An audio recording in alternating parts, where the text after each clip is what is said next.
민수기 14장을 전체적으로 다 읽어야 하겠습니다만은 본문이 너무 길어서 제가 후반부만 함께 교독하였습니다. 자, 오늘 본문 민수기 14장에 나오는 이야기는 아시는 분은 아시겠지만 혹시라도 모르시는 분을 위해서 제가 잠깐 설명을 하면, 하나님이 이스라엘 백성들을 애굽에서 구해내서 광야를 지나서 홍해를 건너고, 그리고 하나님의 산인 호렙산 앞에 가서 이스라엘 백성들과 언약을 세우십니다. 언약을 세우고, 그리고 하나님이 이스라엘 백성들과 함께 하겠다는 증거로 성막을 짓게 하신 후에 이제 가나안 땅에 들어가라고 명령을 하십니다. 그랬더니 가나안 땅에 들어가려면 우리가 지형도 알아야 되고 그 사람들 형편도 알아야 되니까 가나안 땅을 한번 살펴보고 난 다음에 들어갑시다. 그래서 각 지파의 대표로 한 명씩 뽑아서 12명을 가나안 땅을 정탐하고 오게 해요. 자, 그런데 그 12명의 정탐꾼들이 가나안 땅에 들어갔다가 나온 후에 하는 말이 두 패로 갈렸는데 10대 2로 갈린 거예요. 10대 2로. 10명의 정탐꾼들이 하는 말이 우리는 가나안 땅에 들어가면 안 된다. 자, 모세가 이야기한 것처럼, 하나님이 말씀하신 것처럼 가나안 땅이 젖과 꿀이 흐르는 땅, 참으로 노예 생활하던 이스라엘 백성들이 볼 때는 참으로 풍족하고 풍요로운 땅이었어요. 그 땅은 맞으나 그 땅에 들어가는 것은 불가능하다. 우리가 그 땅으로 들어가면 다 죽는다 라고 하는 보고를 했습니다. 두 사람, 오늘 본문에 나오는 것처럼 여호수아와 갈렙이라고 하는 두 사람만 하나님께서 우리에게 들어가라고 하신 땅이 아니냐, 그러니 하나님께서 우리에게 들어가게 하실 줄로 알고 믿고 가나안 땅으로 들어가자라고 주장을 했습니다. 여러분, 옛날이나 지금이나 독재가 아니고서야 의견이 많은 쪽으로 가는 게 원칙이죠. 여러분, 그래서 우리 교회가 속해 있는 장로교회도 투표라는 걸 합니다. 목사님을 모실 때 투표하고, 교인들 중에서 지도자들을 뽑을 때 투표합니다. 많은 표를 얻은 사람을 세운다는 뜻이죠. 자, 10대 2니 백성들이 10명의 의견에 마음을 붙였습니다. 그리고 못 들어간다는 겁니다. 그런데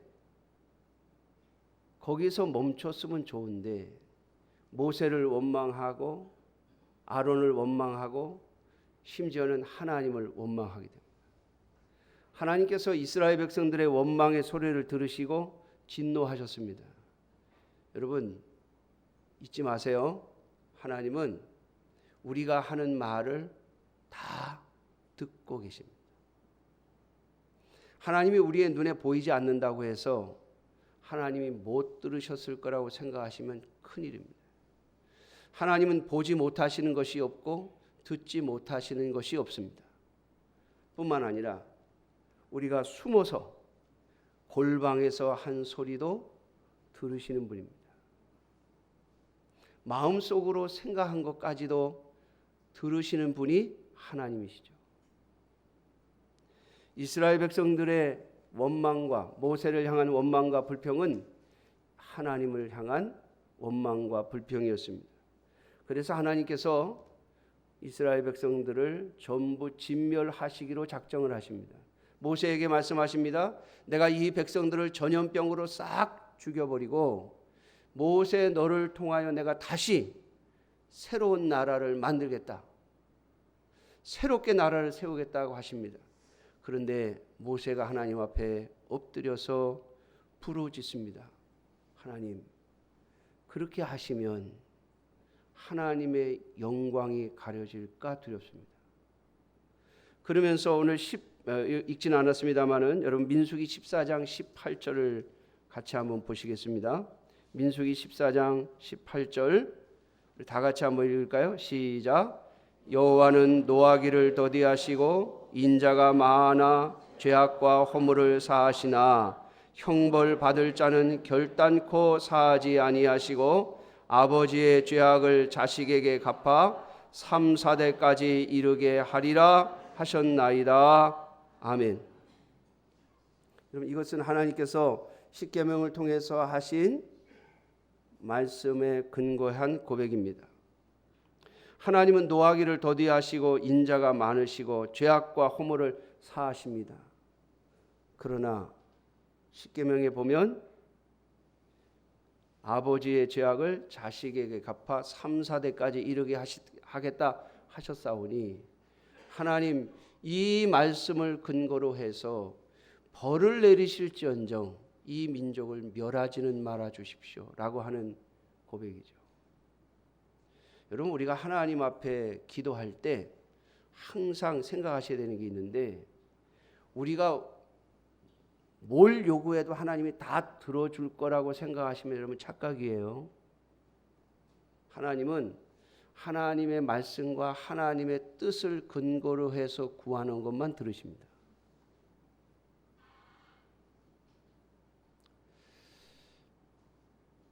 예를 들면 여러분 바른 부모는 자녀가 무엇을 요구할 때 무조건 다 주지 않아요. 합당한 것만 주려고 해요. 합당한 것만. 여러분 요즘에 매스컴을 통해서 재벌 2세, 3세들이 망가지는 그런 뉴스를 많이 접했는데요. 이거 왜 그렇죠? 그냥 원하는 건 다 줘서 그래요. 원하는 건 다 줘서. 근거 없이. 하나님은 우리와 같지 아니하십니다. 하나님은 얼마나 정확하신 분입니까? 하나님은 온전하신 분이며 완전하신 분입니다. 그러므로 하나님의 말씀에 근거한 것만 들으세요. 오늘 모세가 하나님 앞에 무조건 하나님 다 살리십시오 한 게 아니에요. 하나님의 진노가 합당합니다. 이 백성들이 하나님 앞에 범죄했습니다. 그런데 하나님은 사랑이 많으신 분이 아닙니까? 인자하신 분이 아닙니까? 그러니 용서해 주시되 하나님의 말씀대로 해 주십시오. 그 후손에게 3, 4대까지만 해 주시기를 바랍니다. 여러분 아예 멸하시면 그 후손은 소망이 없잖아요. 하나님께서 이 모세의 이 기도를 들으시고요. 이스라엘 백성들에게 벌을 내리십니다. 40년 동안 너희가 광야에서 살게 될 것이다. 뿐만 아니라 오늘 우리가 읽은 본문 33절의 말씀처럼 너희의 자녀들은 너희 반역한 죄를 지고 너희의 시체가 광야에서 소멸되기까지 40년을 광야에서 방황하는 자가 되리라. 여러분 하나님께서 이스라엘 백성들에게 자비를 베푸셨지만 그들의 반역에 대한 형벌은 피하지 못했습니다. 물론 하나님께서 하나님의 긍휼을 여기심과 자비하심을 통하여 주신 벌입니다. 그러기에 우리가 하나님 앞에서 언제나 조심하고 또 우리의 마음도 살펴보아야 할 것입니다. 여러분 성경은 언제나 오늘 우리를 위하여 기록된 말씀이라고 했습니다. 우리 6월은 우리 나라로서는 아주 중요한 달이죠. 저도 경험해 보지 못했습니다만 여기 계신 분들 중에 아마 일부만 경험을 하셨을 것 같아요. 여러분 이 땅에 전쟁이 있었잖아요. 그래서 이 나라의 전쟁을 위해서 헌신했던 분들, 그리고 일본의 탄압으로부터 나라를 다시 찾으려고 희생했던 사람들, 그러한 사람들을 기념하는 현충일이 6월에 있잖아요. 또 참 무슨 뜻이 하나님께 계신지 모르겠습니다만은 우리 교회 생일도 6월 6일이에요. 사랑하는 성도 여러분, 잊지 마셔야 합니다. 과거에 우리가 어떤 고난과 고통을 겪었는지. 제가 어렸을 때 들은 이야기가 있어요.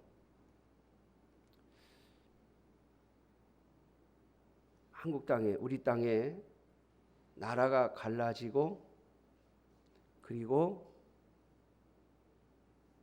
전쟁의 어려움이 있었던 그 이면에는 교회의 타락이 있었다고. 하나님께서 이 나라와 민족을 위해서 큰 은혜를 베푸셨습니다.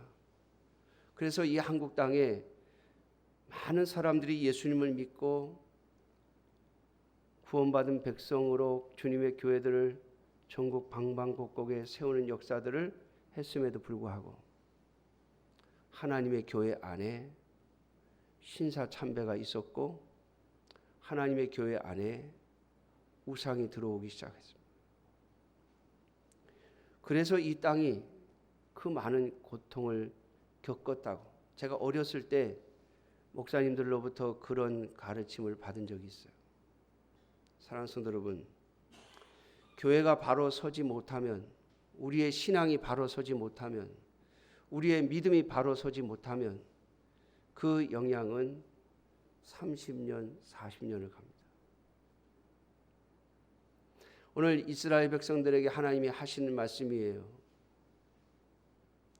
너희가 내 말을 듣고 믿음으로 서지 아니하고 원망과 불평으로 불신앙으로 쓴 그 결과 너희와 너희의 자손들이 40년 동안 광야에서 살 것이다. 사랑하는 성도 여러분, 오늘 그러므로 저와 여러분들은 이 땅에 사는 동안 믿음을 따라 살아갈 수 있는 하나님의 자녀들이 되시기를 주님의 이름으로 축원합니다. 제가 오늘 왜 이 본문을 택했는가 하면요, 이스라엘 백성들에게 하나님께서 믿음으로 갈 수 있는 기회를 주셨고 또 믿음을 요구하셨습니다. 분명 그 정탐꾼들이 가서 본 가나안 땅은 이스라엘 백성들의 능력으로는 갈 수 없는 땅이었습니다. 들어갈 수 없는 땅이었습니다. 그런데 하나님이 가라고 하신 땅이었어요. 여러분, 믿음은 하나님의 말씀에 근거할 때만 믿음이라고 해요.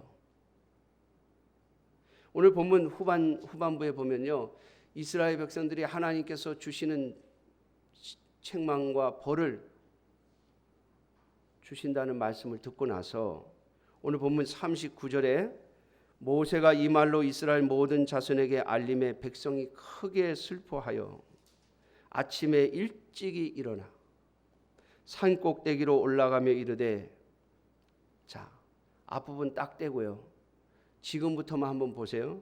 보소서, 우리가 여기 있나이다. 우리가 여호와께서 허락하신 곳으로 올라가리이다.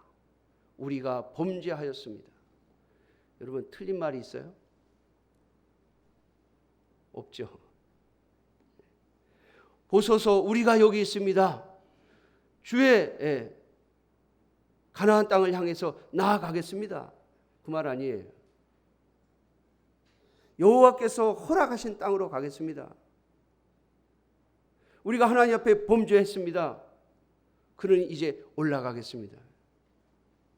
그런데 여러분, 하나님께서 이 말을 듣고 모세를 통해서 하시는 말씀입니다. 가지 마라. 여러분, 이 말만 똑 떼어서 보면 엄청난 믿음인 것처럼 보여요. 그러나 이건 믿음이 아닙니다. 믿음이라는 것은 언제나 하나님의 말씀에 근거할 때만을 가리키는 말입니다. 그러므로 저와 여러분들이 이 땅을 살아가면서 무슨 일을 하든 어떤 일을 하든 하나님의 말씀에 근거하고 있는지를 항상 살펴보셔야 합니다. 제가 목회를 하면서 또 어려서부터 제가 신앙생활을 하면서 교회 안에서 믿음으로 나오지 않는 사람들 때문에 힘들어 하시는 목사님들도 많이 봤고, 또 교회가 그러한 사람들 때문에 어려움을 겪기도 합니다. 믿음으로 나오지 않는 사람, 하나님의 말씀을 가르치고 하나님의 말씀이라고 하는데도 불구하고 그게 가능해요? 믿음으로 서지 않습니다. 그런데 여러분, 더 위험한 게 뭔지 아세요? 더 위험한 거. 믿음이 아닌 걸 믿음이라고 착각하고 가는 거예요. 여러분, 이스라엘 백성들이 가나안 땅에 들어가지 못한다는 이 불신앙을 가지고 하나님께서 들어가라는 명령을 따르지 않았더니 광야에서 40년을 살게 되었습니다. 자, 그런데 오늘 이 후반부에 나오는 이야기는 하나님이 이제 광야에서 40년을 살 거라고 하셨는데, 아닙니다. 우리가 생각 잘못했습니다. 올라가겠습니다. 허락하신 땅으로 가겠습니다. 그러고서 밀어붙입니다. 그런데 이 밀어붙임으로 인하여 이스라엘 백성들 중에 많은 자들이 죽었습니다. 오늘 본문 43절에 보면 아말렉인과 가나안인이 너희 앞에 있으니 너희가 그 칼에 망하리라. 여러분, 믿음을 잘 구별하셔야 됩니다. 하나님의 말씀인지 말씀을 따르는 것인지 아니면 나의 의지와 확신인지. 세상 사람들은 이것을 가리켜서 세상적인 것들을 우리는 신념이라고 한다. 신념. 여러분, 인간의 신념은 성공할 수도 있고 실패할 수도 있습니다. 그러나 그것을 믿음이라고 말하지 않습니다. 믿음과 신념을 착각하지 않는 우리 성도님들이 되시기를 주님의 이름으로 축원합니다. 자, 우리가 잘못했다고 인정했습니다. 하나님이 가라고 하지 않았습니까? 그러니까 올라가겠습니다. 우리가 용기를 가지고 하나님께서 이기게 하실 줄로 믿고 가겠습니다. 아니요. 이미 하나님은 못 들어간다고 하셨습니다. 모세가 하는 말입니다. 하나님의 명령이 없다. 가나안 땅에 들어가라는 너희에게 주셨던 명령은 너희의 불신앙으로 말미암아 이미 취소됐다. 그러므로 이제는 갈 것이 아니라 하나님의 말씀을 다시 기다려야 된다라고 하는 거예요. 하나님이 너희에게 요구하시는 것은 이 광야에서 40년을 살아가라는 거다. 여러분, 이스라엘 백성들이 그 광야에서 40년 사는 거, 그들의 입장에서 볼 때는 허송세월인 것 같지만 아니요.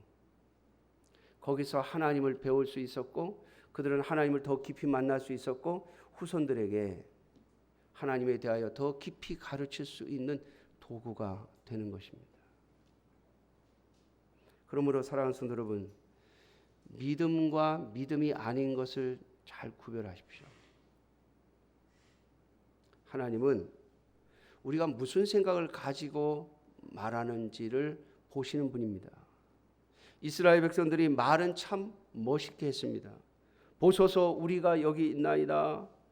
우리가 여호와께서 허락하신 것으로 올라가리이다. 우리가 하나님 앞에 범죄했습니다. 여러분, 그 말에 틀린 것이 아무것도 없지만 그들의 마음속에는요, 광야에서 살기도 싫고 또 죽는다고 하니까, 하나님께서 벌을 주신다니까 벌 받기도 싫은 거예요. 여러분, 저와 여러분들이 이 땅을 살아가는 동안 하나님은 우리에게 언제나 믿음을 요구하십니다. 그때 잘 살펴보셔야 합니다. 제가 우리 교회 역사 속에서 우리 성도님들에게 참으로 감사한 것이 있습니다. 왜냐하면 제가 스스로 생각해봐도 말이 안 되는 요구들을 우리 성도들에게 몇 번 했거든요. 제 생각으로도 말이 안 되는 거. 제 생각으로도 말이 안 되는 거. 그걸 우리 성도들에게 제가 요구를 했어요. 이렇게 합시다. 제가 자주 말씀을 드리는 겁니다만, 여러분 옹벽을 칠 때 제가 옹벽 칩시다 그랬더니요, 그때 예산위원 세 분이요 딱 저만 쳐다보고요 말을 안 하시더라고요. 이건 뭔 뚱딴지 같은 소리 나는 거죠. 아무것도 없는데 뭘 하자고 하느냐는 거예요. 지금도 제 기억으로요, 저도 순간적으로 말을 안 하고 가만히 있었어요. 그러다가 제가 자꾸 설득을 했어요. 그냥 가만히 좀 계셔 주시면 안 되겠냐. 그냥 따라와 주시면 안 되겠냐. 여러분, 그 당시에 제가 내세운 계획이 뭔지 아세요? 한 달에 25만 원씩 적금 붓는 거였어요.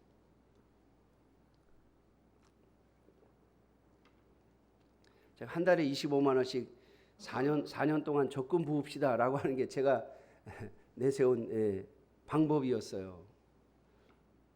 옹벽을 칠하는 하나님께서 주신 마음을 어떻게 감당할까 해서 제 머릿속에서 막 해가지고 최선을 다해서 만들어낸 게 한 달에 25만 원씩 적금 4년 동안 부읍시다라고 하는 거였어요. 근데 여러분, 그게 여러분들 지금 생각에는 뭐 그걸 가지고 그러시겠죠. 그 당시에 제가 사례금이 65만 원이었어요. 그것도 우리 교회에서 나오는 헌금으로는 줄 수 없는 사례금이었어요. 그 당시에 상황이 어떤지 짐작이 가시겠죠. 제가 사례금을 65만 원을 받았는데 우리 교회 와서 그 65만 원을 우리 교회 헌금에서 줄 수가 없었다고요. 그런데 25만 원씩 적금 붙자고 그러니까 대답을 안 하시고 전부들 가만히 계셨던 거죠.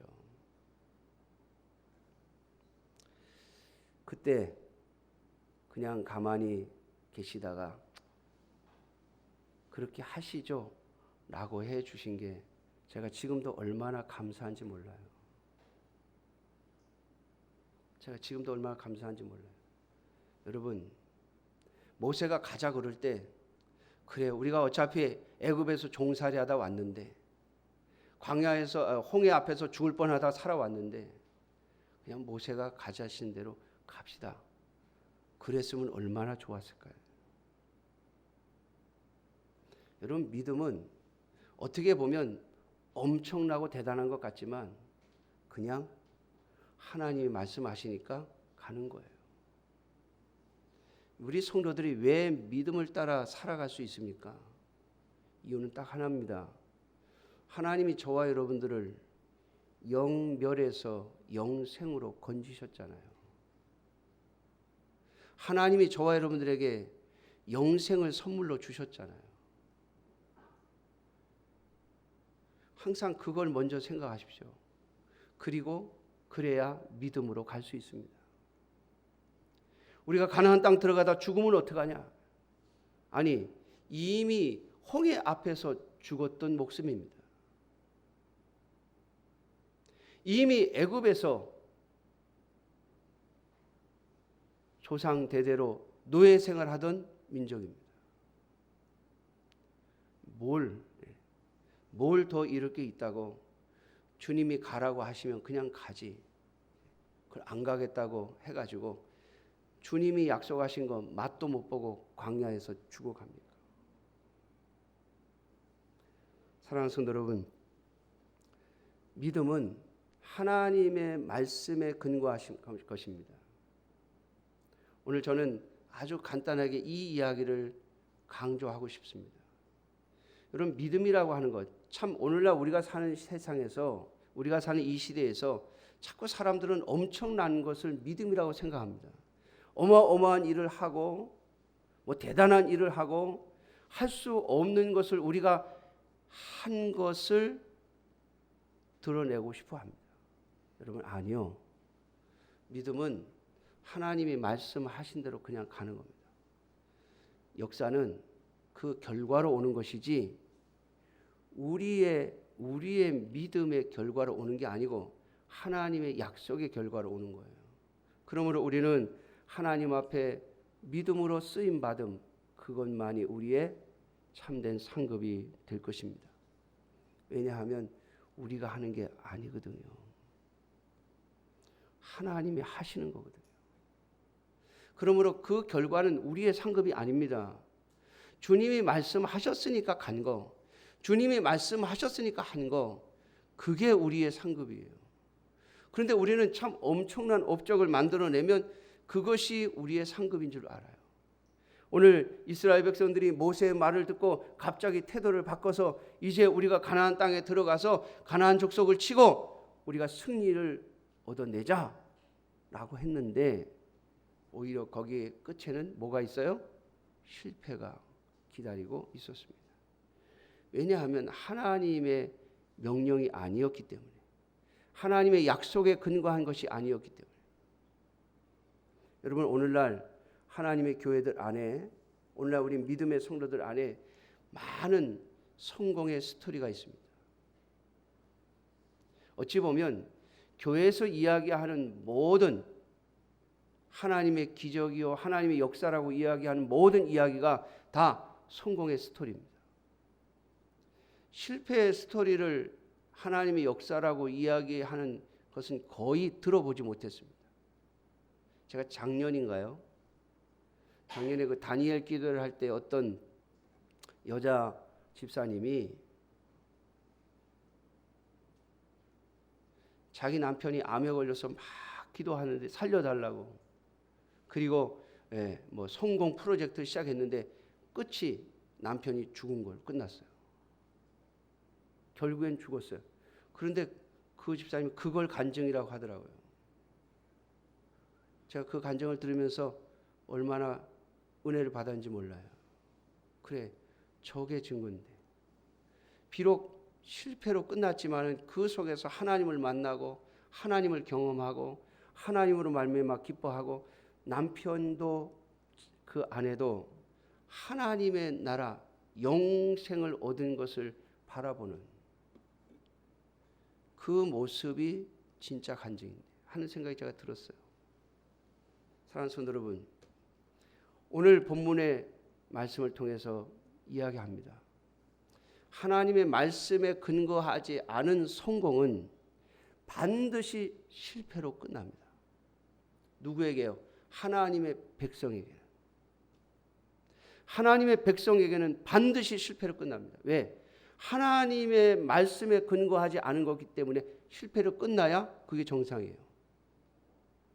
하나님의 말씀에 근거하지도 않았는데 성공으로 모든 것이 끝났다? 그건 하나님의 역사가 아닙니다. 하나님의 자녀라면 반드시 실패로 끝나게 되어 있습니다. 그러므로 사랑하는 성도 여러분, 믿음이 아닌 것을 붙잡지 않는 여러분들이 되시기를 주님의 이름으로 축원합니다. 하나님이 가라고 하시면 가는 것이고요, 하나님이 멈추라 하면 멈추는 것이고요, 하나님이 아니라고 하면 아닌 거예요. 여러분, 그걸 가리켜서 우리는 믿음이라고 말합니다. 저와 여러분들이 앞으로 이 땅을 살아가면서 또 우리의 교회와 또 우리의 믿음의 후손들에게 이 교훈을 가르치고 가는 저와 여러분들이 되시기를 주님의 이름으로 축원합니다. 기도하겠습니다. 오늘도 살아